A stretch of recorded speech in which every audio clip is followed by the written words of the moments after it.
வந்து மஞ்சந்தொடுவாய் மட்டக்களப்பு தொழில்நுட்ப கல்லூரிக்கு முன்னால் நிற்கக்குள்ள ஒரு வேன் ஒன்று வந்துக்கு திடீரென்று நிறுத்திக்கு இதுக்குள்ளே 2 பேர் இறங்கினாங்க. ஒரு ஆள் வந்து கதிரவன் தானா இன்பராஜா, அடுத்தது வந்து செங்கதிரோன் காரதிவை சேர்ந்த கோபாலகிருஷ்ணன், இருவரும் வந்து அவரது இறங்கினாங்க. இங்கே பெரிய ஒரு அழைப்பேல் ஒன்று என்ற கையில் நீட்டினார்.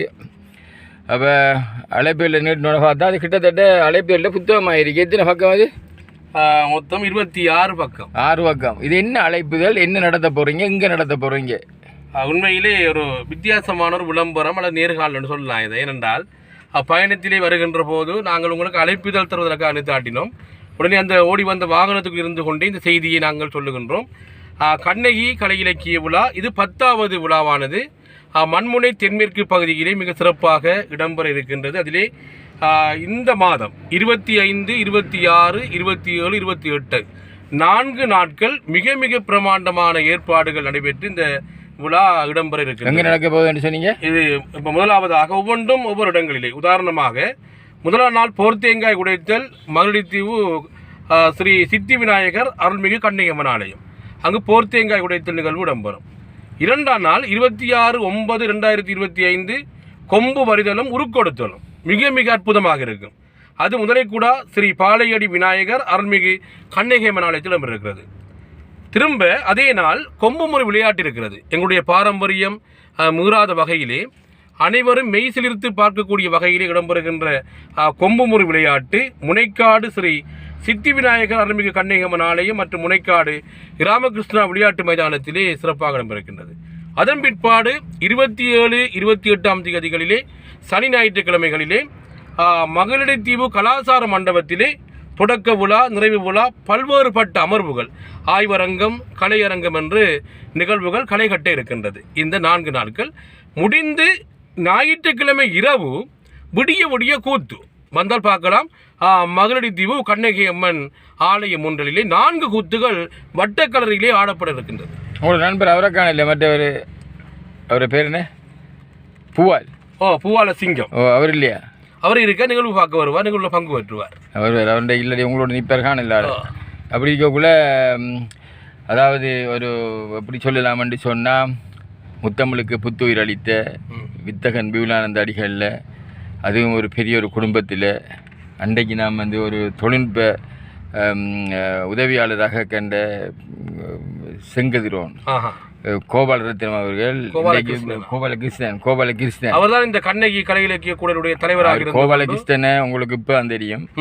எனக்கு வந்து கோபாலகிருஷ்ணன் வரலாறு தொடக்கம் உறவினர்கள் அனைவரும் தெரியும். அவர் எனக்கு சொந்தம் தான். காரதீவில் சரியோ, காரதீவில் பாக்கியக்கா, தங்கராச வாத்தியார் என்று இருந்தவங்க, காந்திதாசன், கண்ணதாசன், ஜெயமலர், அதே போன்று தவமக்கான்னு சொல்லி அவங்களோட சகோதரர் தான் இவர்.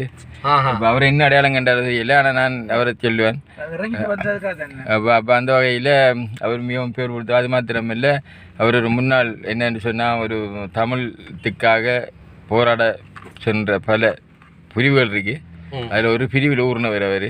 அந்த வகையில் எனக்கு நல்லா தெரியும். அவர் ஒரு திறமசாலி. அவர் இருந்தாலும் அவருடைய நான் என்ன பொறுத்தளவில் நான் அதை பிராங்காக சொல்கிறத சொல்லி வைப்பேன். அவர் மிகவும் ஒரு அறிவாளி. ஆனால் அவர் கால் வைத்த அந்த இதுகள் வந்து நம்மளோட மக்கள் சிலர் இதுகளை சிலாக்கள் ஏற்றுக்கொள்ள மாட்டாங்க, விளங்கானே. அதே வழியாக அவர் ஒரு திறமசாலி. அந்த வகையில் நான் 2 கிராமம், 2 ஊர், 2 சொந்தக்காரன். அப்போ நான் அப்படி சொல்லிக்கொண்டு இப்போ இந்த இது இடம் வந்து இப்போ நீங்கள் சொன்னீங்க இது பெரிய ஒரு நிகழ்வு நடத்துங்க. இதில் 6 பிரதம அதிதி எடுத்துருக்கிறீங்க.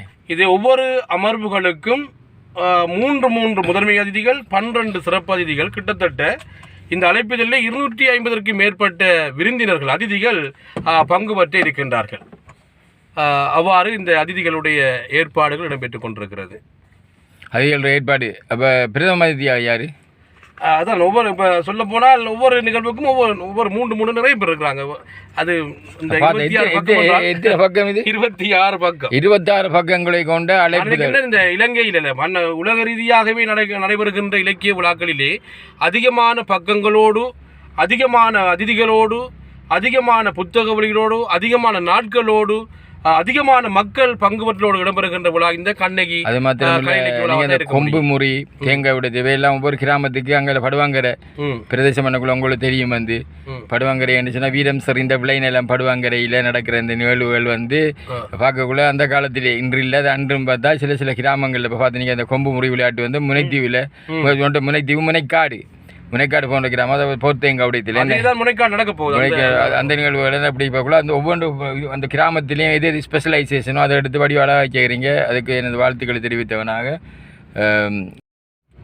அதிகளவான பக்கங்களை கொண்ட அதிகளவான அதிதிகள் பங்கு பற்றுகின்ற அதிகளவான பார்வையாளர்கள் வருகின்ற அதே நேரம் ஒரு 4 நாட்களுக்கு மேல் தொடர்ச்சியாக பல அமர்வுகளை கொண்டு இடம்பெறுகின்ற ஒரு நிகழ்வாக இருந்தால் நான் நினைக்கின்றேன் உலக வரலாற்றிலே அது கண்ணகி கலை இலக்கிய விழாவாகத்தான் இருக்க முடியும்.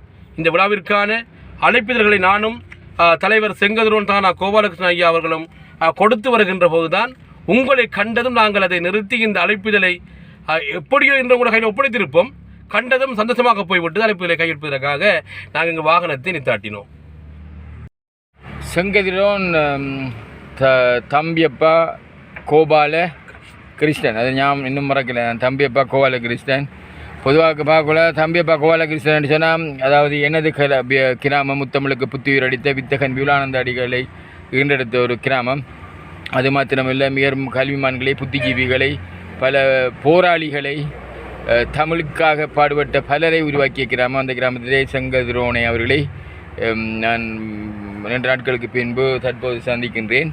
அதே நேரத்தில் செங்கதிரோன் முதல் வந்து ஒரு தொழில்நுட்ப உதவியாளராக நீர்ப்பாசன திணைக்களம் வந்து நினைக்கிறேன். நீங்கள் வேலைஞ்சது நான் அதுவும் மறக்கையில் எனக்கு நீர்ப்பாசன திணைக்களத்தில் வேலை செய்த எனக்குள்ள அங்கே அமிர்தக்கா அதோட உங்களோட அம்மாவோட பேர் வந்து கனகம்மா பாக்கியக்கா தங்கரச வாத்தியர் அங்கே தேவதாசன் கண்ணதாசன் காந்திதாசன் அடுத்தது வந்து தவமலர் ஜெயமலர் என்று அடுக்கி கொண்டே போகலாம்.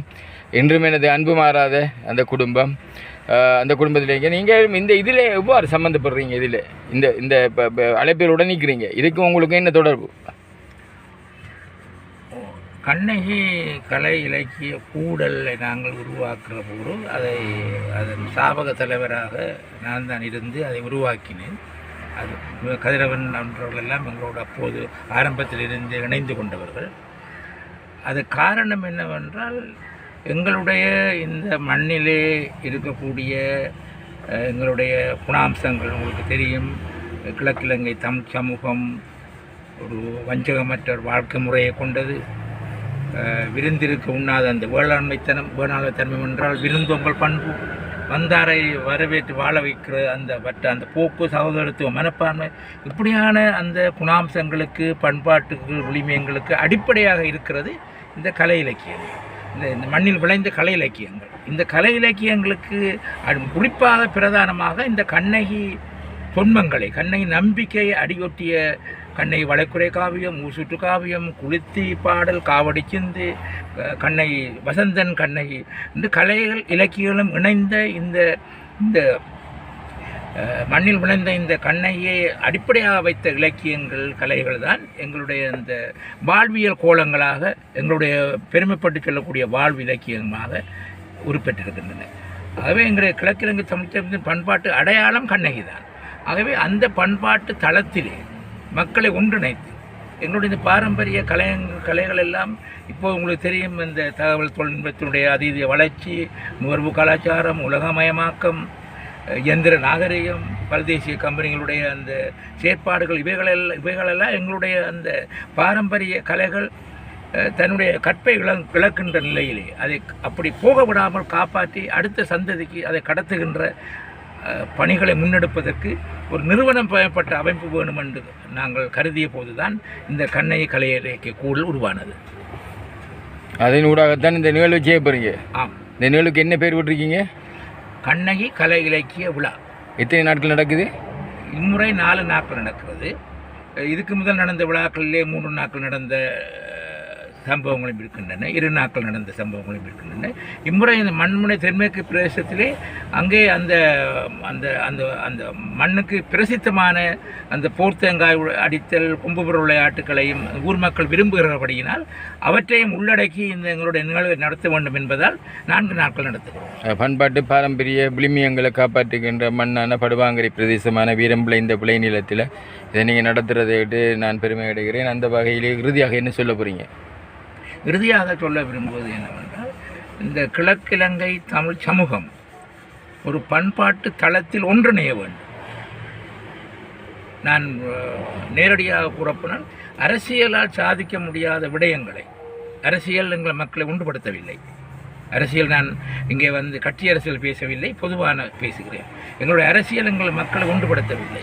அரசியலால் என்னென்னது சாதிக்க முற்பட்டோமோ அவையெல்லாம் நாம் சாதிக்கவில்லை. ஆகவே அது அரசியலுக்கு அப்பால் எங்களுடைய மக்களை அரசியல் என்னத்தை சாதிக்க முடியாமல் போய்விட்டதோ அவற்றையெல்லாம் கலை இலக்கியம் கூடாக சாதிக்கிற ஒரு பரிச்சாத்த முயற்சியாகவும் நாங்கள் இதை கருதுகிறோம். அதாவது அரசியலால் சாதிக்க முடியாதது எங்களோட கலை இலக்கியத்தால் சாதிப்போம்னு சொல்கிறீங்க. ஆனால் எனக்கு கொஞ்சம் ஞாபகமாக இருக்குது. இப்போ உங்களை பொறுத்தளவில் நீங்கள் தொடர்ச்சியாக அரசியலில் ஈடுபட்டு வந்தால் அதில் எனக்கு ஒரு பாட்டு ஒன்று ஞாபகத்துக்கு வருது. காதல் கதை சக்குது ஐயா, அந்த கால இளைஞர் செய்த காதலுக்கு என்ற ஒரு பாட்டு ஒன்று இருக்குது. அது மாதிரி கோவல கிருஷ்ணன் கூட கதையை பார்த்தா அரசியல் கதைக்குது ஐயா, இந்த காலத்தோர் செய்யும் அரசியலுக்கு இது எனக்கு வேண்டாமப்பா என்று சொல்கிற மாதிரி இருக்குது. அது ஏன்? அது ஏனென்றால் அரசியல் என்னை பொறுத்தவரை ஆன்மீகம், கலை இலக்கியங்கள், விஞ்ஞானம், மெஞ்ஞானம் எல்லாமே மக்களுக்கானவை.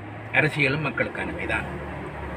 ஆனால் நடைமுறையில் அரசியல் மக்களுக்கானவையாக இல்லாத காரணத்தினால் அந்த அப்படிப்பட்ட அரசியலை, மக்களுக்கான அரசியல் அல்லாத அரசியலை நான் வெறுக்கிறேன். மக்களுக்காக அல்லாத அரசியலை நான் வெறுக்கிறேன் என்று கூறினால் மக்கள் வாக்கு போடுறாங்க தானே, அது வேறு அரசியல். தேர்தல் அரசியலை பற்றி நான் பேச விரும்பவும் இல்லை, அதுக்கு போகவும் நான் மாட்டேன். அது தேர்தல் அரசியல். ஒட்டுமொத்தமாக அரசியல் கசக்குது ஐயா. நடைமுறையில் அரசியல் கசக்கிறது. நடைமுறையில் அரசியல் கசக்கிறது. நன்றி. சொல்லக்கூடிய ஒரு சில விடயங்கள் இருக்கின்றன. முதலில் நான் சொல்லலாம், சுவாமி குருவானந்தரை பெற்றெடுத்த பூமி. அடுத்தது, நாங்கள் கண்ணகி கலை இலக்கிய விழாக்கள் செய்கிறோமே, அது மாதிரி கண்ணகி அம்மன் கோயில், பிரசித்தி பெற்ற கண்ணகி அம்மன் கோயில் அங்கே அமைந்திருக்கு. குருவானந்தர் அவர்கள் யாழ் நூலை எழுதுவதற்கு கூட இந்த கண்ணகி அம்மன் கோயிலும் சிலப்பதிகாரம் தான் காரணமாக இருந்திருக்கின்றன. அதை நான் பெருமையோடு சொல்லலாம். அந்த காரதீவிலே இன்னும் கண்ணகி கலை இலக்கிய விழா நடைபெறவில்லை. அது ஒரு மனதை நெடுகிற ஒரு விஷயம்தான். ஆனால் எதிர்காலத்தில் அதுவும் சாத்தியமாகும் என்று நான் நம்புகிறேன்.